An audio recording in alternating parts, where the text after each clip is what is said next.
Hello there. Once again, Stanton from Anton Obey. Thank you guys for stopping by the collection room. Today, I'm taking a look at some Catwoman comics. Now, at one point, I had a ton of Catwoman comics, and I owned a lot of DC, but it's not something I ever was wildly into, not the most educated on or familiar with.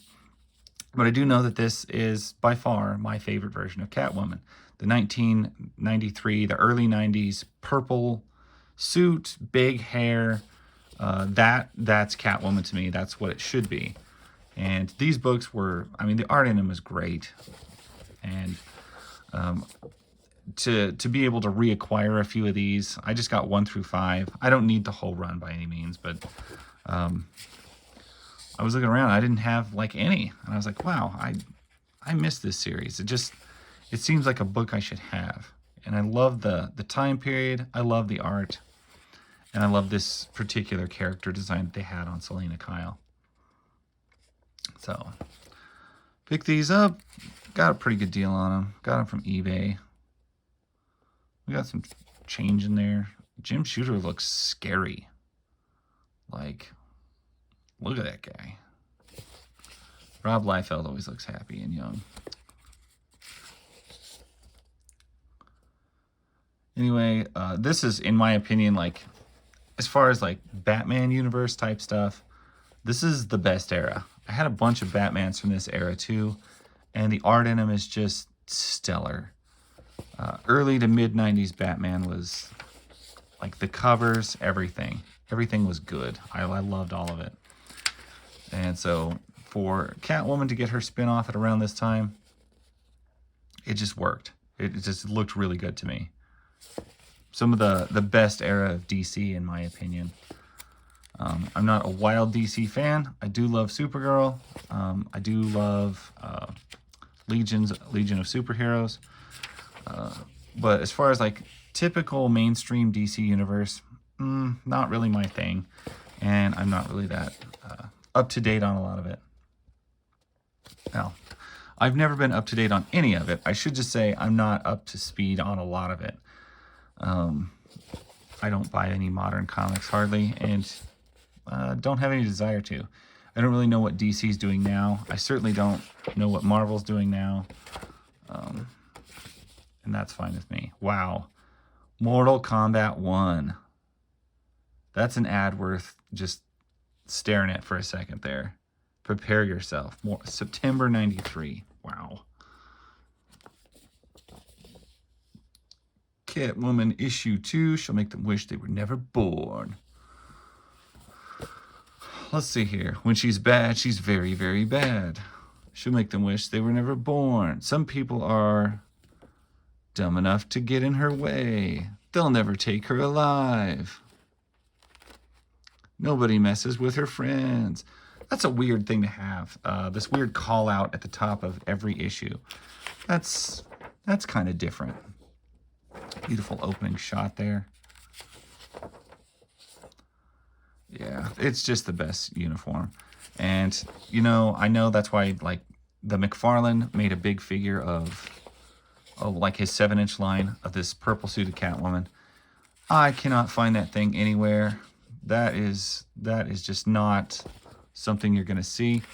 And they're expensive. If you do see one, they want, like, 50, 60 bucks for it, sometimes even 100 bucks for it. And I'm like, what?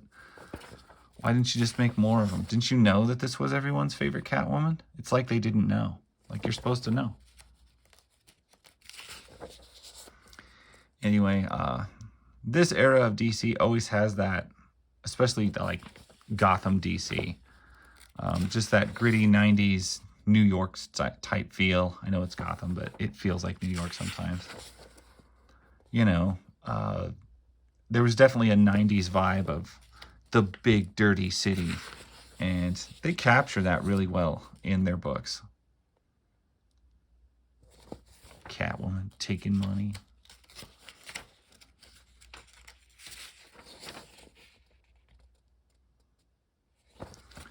See, I always thought what was going on in Gotham in the 90s looked way cooler than what was going on in, like, Metropolis in the 90s, where Superman had the long hair, and I don't know, it just looked dumb. Looks like we're beating up some gorillas. Lifelines, Chapter 3, Shadow of the Cat. They do a good job of giving us a big opening splash page. Some comics don't do that, and they should. You should give us a big opening splash page, and then they break it down into smaller panels until you finally get into regular, you know, comic form panels. But start your story off with a boom. I'm down with that. And they are not overwording this thing. That's pretty good.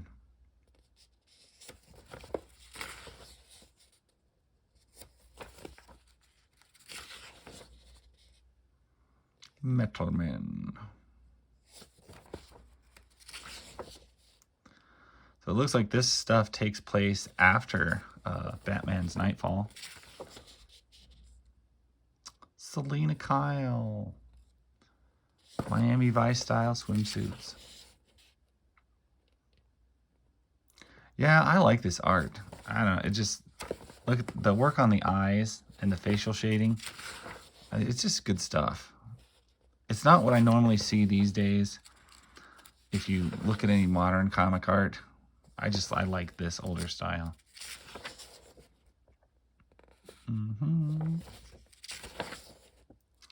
Legion of Superheroes Archives, Volume 3. I had the big DC Archives phone book thing, the first one.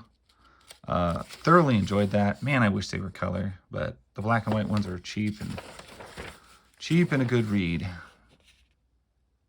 And she just beat up Race Bannon. Sequest DSV. Ray Schneider. You'd be forgiven if you didn't remember the series. It was actually a pretty good series. Basically Star Trek on a submarine. It had its moments. I hated the smart kid and the talking dolphin though. That should not have happened. But the rest of it wasn't bad. Lifelines Chapter 4. Man, we are really just going through all of this. He's Bane, once the master of his own destiny. Now, Bane is jacked up.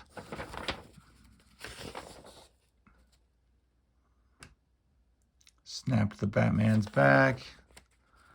Gets beat up by, who is it, Azrael? I can't remember. Yep, the classic image there.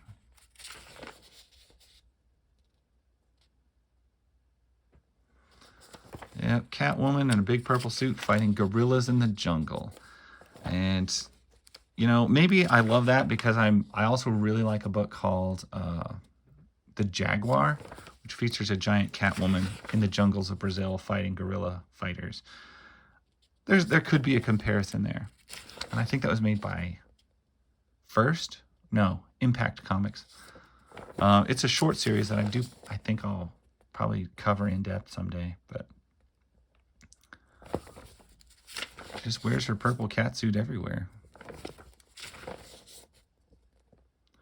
Yeah, that 90s, is that Rob Liefeld's Joker? Looks like it. That's a Liefeld Joker. If not, somebody's thinking about Rob Liefeld while they're drawing that Joker. Yep, Catwoman. Great cat poses. And then you go right from that into like the trench coat with a fedora. Beautiful. Beautiful. What's the word? Ambiance or styling to all of it. I love it. Awesome fighting action. So Mortal Kombat has finally landed. And now you can all see it and play it. And it is the fighting game of the century. It's funny because the first one was really not very good. Like, I remember thinking, man, these controllers suck. The movement sucks. But still, I can see how it became the huge hit that it was. Who is this guy? Jean-Paul Valley? I think it's the guy who becomes Azrael. I don't remember.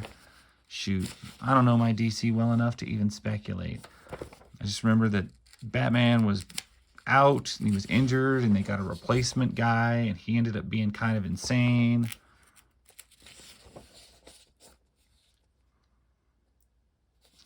I do love it in 90s comics when they draw big like cathedrals and stuff like that. You see it a lot in Batman comics, and you see it a lot in Daredevil comics. You see it quite often in some of the older Ninja Turtle comics. Just big church cathedrals. Cloak and Dagger was another book. You're always having giant churches and cathedrals in it. And I always thought that was quite neat.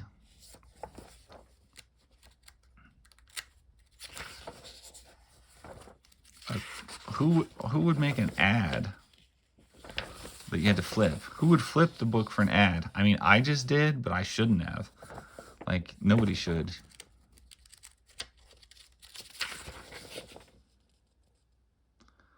Okay, so this nun's beating at this lady. I wonder if it's Selena in disguise. Yep, I was right. Catwoman dressed as a nun. Oh no, not a kid on roller skates who's a hero. Don't do that. Oh no, this is the problem with the 90s. Is they try to make it radical. No, don't do that. Don't be radical. Don't break out the sunglasses kid with the skates and everything. And no, you shouldn't. Uh-oh. Ending your panel with maniacal laughter. That's a bad sign. Especially when you're in Gotham. That's not good. Anyway, these look thoroughly enjoyable. I need to give them a read. Catwoman 1 through 5. Beautiful art, beautiful covers, and a beautiful time period. I love the early 90s. And when you got comics that are like digging into that era and in their art and in their stylized way they do stuff, man, I just totally dig it. So that's why I wanted these back. That's why I wanted these back in my collection. I'm glad they're here. So appreciate you guys watching. That's my story, and I'll catch you guys later. Bye.